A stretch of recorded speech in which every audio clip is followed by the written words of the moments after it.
an attorney, because it's a legal document. They need to know what they're signing. You need to have a lawyer look at it. An attorney drafting a prenuptial agreement can only represent one party. That's exactly right. The other party should take the drafted document to their own attorney, have that attorney review it.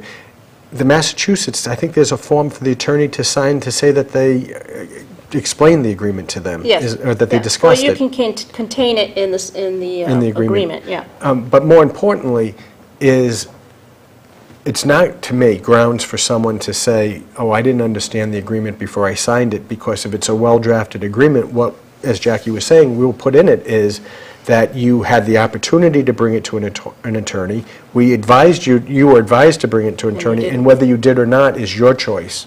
There's a case, if everybody, I'm sure people, it's baseball right now, so in Barry Bonds is a famous baseball player. Well, he got married many, many years ago. I don't know what number marriage it was, but there is a prenup case called in Ray Barry Bonds, and what happened in that case is his attorney drafted a prenuptial agreement.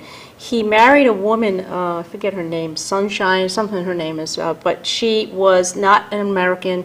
She did speak English, but it was not her first language. She chose not to take the agreement to another attorney and have it reviewed. She indicated that she understood the substance of the agreement, that it did not need to be translated, and signed the agreement. Well, lo and behold, what happened? They got divorced. She got an attorney, tried to invalidate the agreement because she said she didn't have full knowledge, she didn't understand, unaddressed. The court upheld the agreement. And bottom line, you snooze, you lose. You know, they weren't married that long, and the court upheld it. The Rhode Island statute's pretty clear. As long as there's full disclosure, pretty much any agreement is going to be upheld, unless there's overreaching or fraud or something. But you mentioned that, Jackie, that it needs to be fair. Yes. Well, is it considered fair if, say, for the sake of argument, the woman has the wealth and the husband-to-be does not? She wants to keep it. Is that considered fair? That's fair. It's a contract if they disclose. If they disclose. Another issue about being fair, for instance, maybe against public policy, you can't put something in an agreement that is a violation of the law. For instance, if we have children, you waive, the husband waives all right to have to pay child support. The wife waives right to receive child support. That's, again, public policy. You cannot waive your right to child support. That's not an enforceable part of the agreement. That's a good point. It doesn't invalidate the entire agreement, but that particular portion of the agreement is... And maybe we should back away a little bit from the word fair, as Jackie was just saying, to public policy. The court's not going to look at an agreement and try to judge whether it's fair for you or fair for me. That's sort of in the eye of the beholder. What the court will do, though, as Jackie just indicated, is say, wait, you've overstepped public policy here, and that you can't do, because the court retains jurisdiction over children and all the issues surrounding children. Also, they want to look at they want to determine if there was any coercion or duress, and that's how I would probably explain fair and reasonable. Right. Did somebody get the agreement put under his or her nose the day before the wedding, so that the individual had no ability to seek legal advice? It's a Saturday. Lawyer's not around except for David and I, because we work on Saturdays. Or we could be doing the weddings. Oh, we could be doing the weddings, that's right. Before they walk down the aisle, if the bride hasn't signed, you know. Yeah, so that's probably a good defense for coercion. Right. So if we're not talking about, we've been talking about prenuptials. What happens in the cases of domestic partnerships and there's some broken contract of sorts, whether it was, I don't know, an exchange of rings or it was a termination of their mutually signed living agreement? What happens then? That's where we go into a cohabitation agreement. If you're not legally married, it doesn't have to be same-sex couples.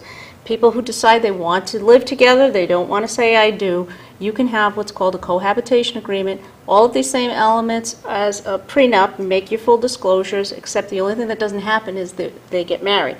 So if there's a marriage that subsequently happens, the cohabitation agreement is no longer there. Yes. So you can have a cohabitation agreement, it's a contract, and whatever the contract spells out, then you follow the contract unless there's transmutation, which is taking an asset that you wanted to remain separate and commingling it. Now, let's take another interesting thing that sort of flows from that. In Rhode Island, if you cohabit without an agreement, I know where you're going with this. And people think, you know, Jackie and her husband are married, even though they're not.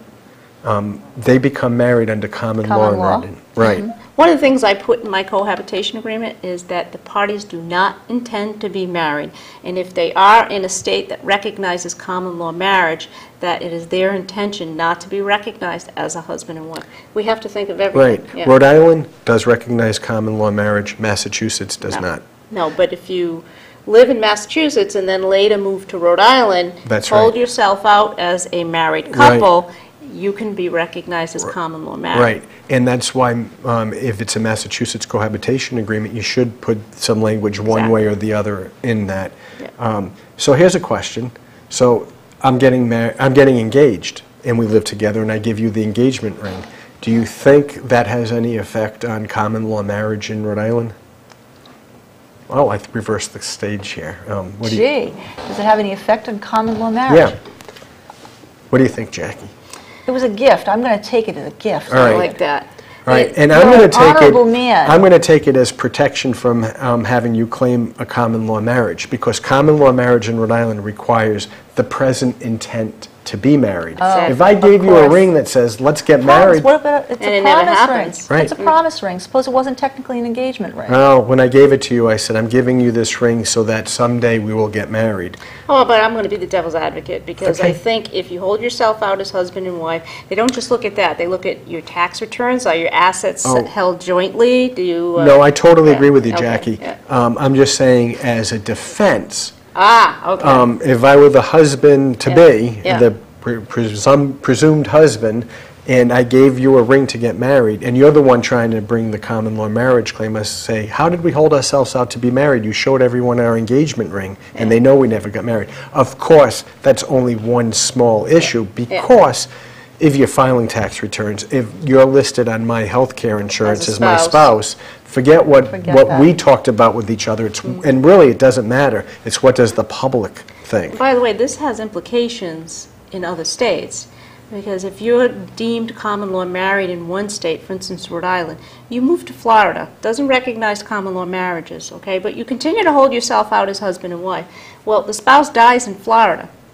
Florida doesn't recognize common law marriage, but the surviving spouse says, well, we were common law married because we lived in a state that recognized it. Therefore, as a surviving common law spouse, I want my statutory share of the estate, which means you inherit what's, That's right. unless there's a will. So Right. it does get complicated. It It's gets very probably an complicated. entirely different show or Right. a topic for a new show. You know, for all that we talk about in Yeah. terms of what you could possibly do online, I would not have imagined that this could have been such a sticky wicket. We did figure that you would have some very interesting stories, and I'm sure more than I even want to hear, but this has been a very interesting topic. So, as we would say to our viewers, we thank you for listening, and in ending this segment that concerns all those tender affairs of the heart and the pocketbook, we thank attorneys Jackie Grasso and David Bizarre for being with us, and I would encourage you to send in an email question. I can't imagine that there aren't them, but hopefully you'll be more aware and better prepared if you're going to be doing a prenup or giving that engagement ring.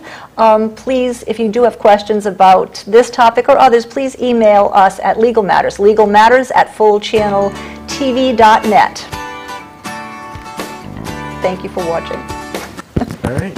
Good show. Yeah, I like that.